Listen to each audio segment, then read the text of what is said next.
Hi hello నమస్తే welcome back to I dream media. ఈరోజు మనతో ఉన్నారు స్టాక్ మార్కెట్ అనలిస్ట్ అని సుందరరామ్ రెడ్డి గారు. సార్తో మాట్లాడదాం. Hi sir. హాయ్. ఈ Reliance industries limited bonus share issue ఏదైతే ఉందో దీని కాన్సెప్ట్ ఇంకా జనాలకి సరిగ్గా అర్థం అవ్వట్లేదు, సరైన రీతిలో రీచ్ అవ్వట్లేదు అనేది తెలుస్తుంది. ఎందుకంటే ఈ ఒక షేర్ కొంటే ఒక షేర్ వస్తుంది అనే కన్ఫ్యూజన్లో కొంతమంది, షేర్ వాల్యుయేషన్లో కన్ఫ్యూజన్ ఉంది కొంతమందికి. సో ఓవరాల్ ఈ కన్ఫ్యూజన్కి మీరు ఇచ్చే క్లారిటీ ఏంటి? నో, ఇందులో కన్ఫ్యూజ్ ఏం లేదండి. బోనస్ షేర్స్ అంటే బోనస్ అంటే ఫ్రీగా ఇస్తున్నారు నీకు. ఓకే.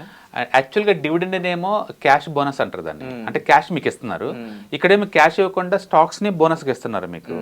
కాబట్టి దీంట్లో వాళ్ళు అనౌన్స్ చేసింది by one get one free లాగా అనమాట. ఒకటి ఉంటే మీ దగ్గర ఇంకొకటి చేరుద్ది, అంటే మీకు అప్పుడు 2 షేర్లు అవుతాయి అనమాట. చాలా మంది అనుకున్నట్టు ఏంటంటే ఇది ఇప్పుడు 3,000 రూపాయలు ఉంది కదా, ఇంకొక 3,000 రూపాయలు ఫ్రీగా వస్తేమనుకుంటారండి. అలా కాదు, అదే షేర్ 2 ముక్కలు అవుతుంది. అంటే కంపెనీ పాయింట్ ఆఫ్ లో మీ డీమ్యాట్ అకౌంట్లో ఒక షేర్ మీ దగ్గర ఉంటే వాళ్ళు వితిన్ 1 మంత్కు 2 మంత్స్కు ఇంకొక షేర్ ఫ్రీగా ఇస్తారు కంపెనీ పాయింట్ ఆఫ్ లో. అంటే 10 రూపాయలు పేసి వాళ్ళు యాజ్ ఇట్ ఈస్ అంతే ఉంటుంది. కానీ ఎక్స్చేంజ్లో ఏం చేస్తారంటే రికార్డ్ డే రోజు, ఏదైతే రికార్డ్ డే రోజు రికార్డ్ డేటింగ్ మెన్షన్ చేయలేదు, ఆ రోజు ఏం చేస్తారంటే స్టాక్ ప్రైస్ని 50% డిస్కౌంట్లో ఓపెన్ చేస్తారు.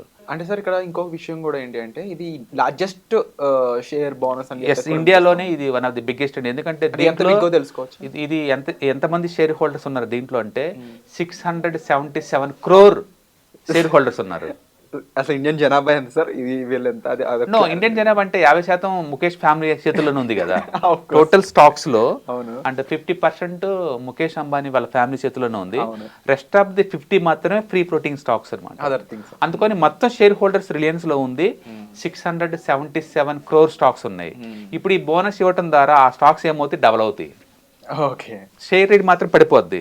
అంటే మార్కెట్ క్యాపిటలేషన్ మారదండి, మార్కెట్ క్యాపిటలేషన్ మారదు, సేల్స్ మారదు, నెంబరే పెరిగిద్ది. మరి బెనిఫిట్ ఏంటంటే షార్ట్ టర్మ్ కోసం బెనిఫిట్ ఏం కాదండి, బట్ లాంగ్ టర్మ్ ఇన్వెస్టర్ అనుకోండి, వాళ్ళ స్టాక్ రేట్ పడ్డా పెద్ద పట్టించుకోరు, పెరిగినా పెద్ద పట్టించుకోరు. బట్ నెంబర్ ఆఫ్ స్టాక్స్ అయితే పెరుగుతున్నాయి కదా. నెంబర్ ఆఫ్ స్టాక్స్ పెరగడం వల్ల బెనిఫిట్ ఏంటంటే లాంగ్ టర్మ్ లో డివిడెండ్ ఇచ్చినప్పుడు నాకు ఎక్కువ డివిడెండ్ వస్తాయి కదా. అందుకని లాంగ్ టర్మ్ ఉండే ఇన్వెస్టర్స్కి మాత్రం ఇలాంటి బెనిఫిట్ ఉంటుందండి. షార్ట్ టర్మ్ పాయింట్ ఆఫ్ లో మీకు ఎలాంటి బెనిఫిట్ ఉండదు. పైగా స్టాక్ రేట్ 1,500 పడబోతుంది ఇది. ఓకే, అందుకని మీకు 1,500 2 ఉంటాయి. అట్ ది సేమ్ టైం జనరల్గా బోనస్ అన్నప్పుడు ఇండియన్ పీపుల్ మెంటాలిటీ చూసుకున్నా కూడా అదొక హుక్ అనేది పాజిటివ్ గా తీసుకుంటారు దాన్ని. బట్ ఏముండదండి, బేసికల్గా ఏదైనా సేల్స్ పెరిగి అంటే కంపెనీ ప్రాఫిటబిలిటీ పెరిగితే తప్ప మీకు ఎలాంటి బెనిఫిట్ ఉండదు. మనం ఎప్పుడు అనుకుంటూ ఉంటాం ఇండియాలో ట్యాక్స్ అనగానే భయపడ్డాం, బోనస్ అనగానే చాలా కామన్ పాయింట్. అలా స్టాక్ స్ప్లిట్ వల్ల కావచ్చు, లేదా డివిడెండ్స్ వల్ల కావచ్చు, ఇది బోనస్ షేర్స్ ఇవ్వడం వల్ల కావచ్చు. ఈవెన్ డివిడెండ్ ఇచ్చినా సరే మీ బ్యాంక్ అకౌంట్కి ఎంత అమౌంట్ వస్తుందో స్టాక్ అంత మైనస్ లో ఓపెన్ అవుతుంది ఆ రోజు. అందుకని రికార్డ్ డేట్ రోజు ప్రతిదీ రిఫ్లెక్ట్ అవుతుంది అనమాట దాంట్లో. కాబట్టి ఇమీడియట్గా మీకు వచ్చే బెనిఫిట్ ఏమి ఉండదు. కాకపోతే లాంగ్ టర్మ్ ఇన్వెస్టర్స్కి ఏంటంటే నెంబర్ ఆఫ్ స్టాక్స్ పెరిగింది, గుర్తుపెట్టుకోండి. ఓకే, ఇది ఫస్ట్ టైం కాదండి రిలయన్స్ ఇవ్వటం. 2017 ఇచ్చారు లాస్ట్ టైము, అంతకుముందు 2009లో ఇచ్చారు, 1997లో ఇచ్చారు, 1983లో ఇచ్చారు, అంటే 1980లో ఇచ్చారు. అంటే ఇప్పటికే వీళ్ళు 5 times ఇచ్చారు.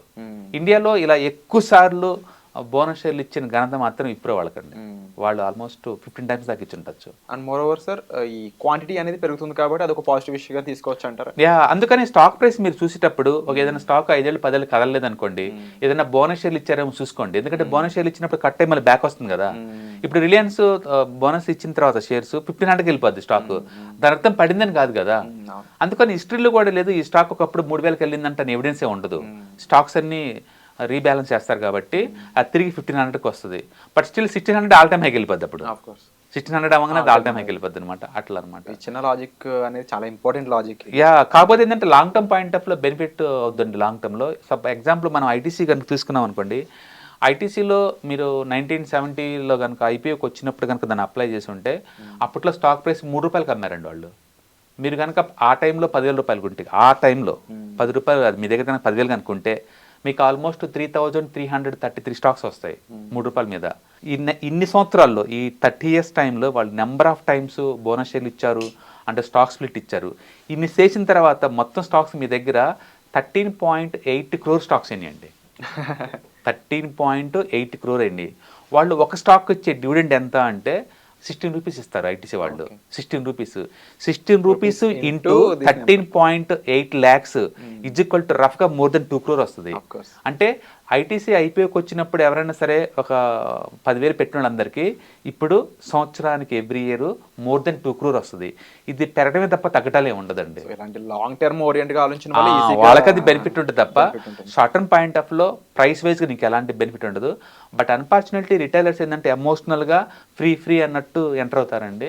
1 week అమ్మేసుకుంటూ పోతారు. Wonderful. అందుకని 1 week 10 days వాళ్ళకి ఎలాంటి బెనిఫిట్ ఉండదు. బట్ మీరు రియల్గా లాంగ్ టర్మ్ ఇన్వెస్టర్ కనుక అయితే అండ్ మీకు అది బెనిఫిట్ ఉండొచ్చు. అందుకని స్టాక్ మీకు డబుల్ వస్తేనే కానీ స్టాక్ ప్రైస్ పడి ఎండ్ ఆఫ్ ది డే రెండు కలిపిన వాల్యూ ఒకటే ఉంటుంది. Thank you so much sir. ఇలాంటి ఒక ఇష్యూను మనం ముందుకు తీసుకొచ్చినందుకు, ముఖ్యంగా దీని యొక్క ఇన్నర్ మీనింగ్ చాలా మందికి అర్థం కాలేదు. హోప్ఫుల్లీ ఎపిసోడ్ ద్వారా అందరికీ క్లారిఫికేషన్ దొరుకుతుంది. Thank you so much. Yeah hi. ప్రస్తుతం ఉన్న ప్రపంచంలో ఫైనాన్షియల్ లిటరసీ అనేది ఎంత ఇంపార్టెంటో అందరికీ ఇప్పటికే అర్థమై ఉంటుందండి. సో స్టాక్ మార్కెట్కి వచ్చేసరికల్లా ఇది చాలా అప్ అండ్ డౌన్స్ అవుతూ ఉంటాయి. మార్కెట్ చాలా వాలటిలిటీ ఎక్కువ ఉంటుంది. వేరే అసెట్ క్లాస్తో పోల్చుకుంటే ఇక్కడ టూ మచ్ వాలటిలిటీ ఉంటుంది. సో దీన్ని ఎలా హ్యాండిల్ చేయాలి and ETFs, index funds, mutual funds ద్వారా ఎలా మనీ మేక్ చేసుకోవచ్చు, ఇది టోటల్ మీకు ప్యాసివ్ ఇన్కమ్ లాగా as well as active income లాగా ఎలా ఉపయోగపడుతుందో ఈ ప్రోగ్రామ్ ద్వారా మీకు నేర్పడుతుంది. కాబట్టి ఇంట్రెస్ట్ ఉన్న పార్టిసిపెంట్స్ ఈ కింద రోల్ అవుతున్న నెంబర్కి పింగ్ చేసుకొని సీట్స్ బుక్ చేసుకోండి. Thank you.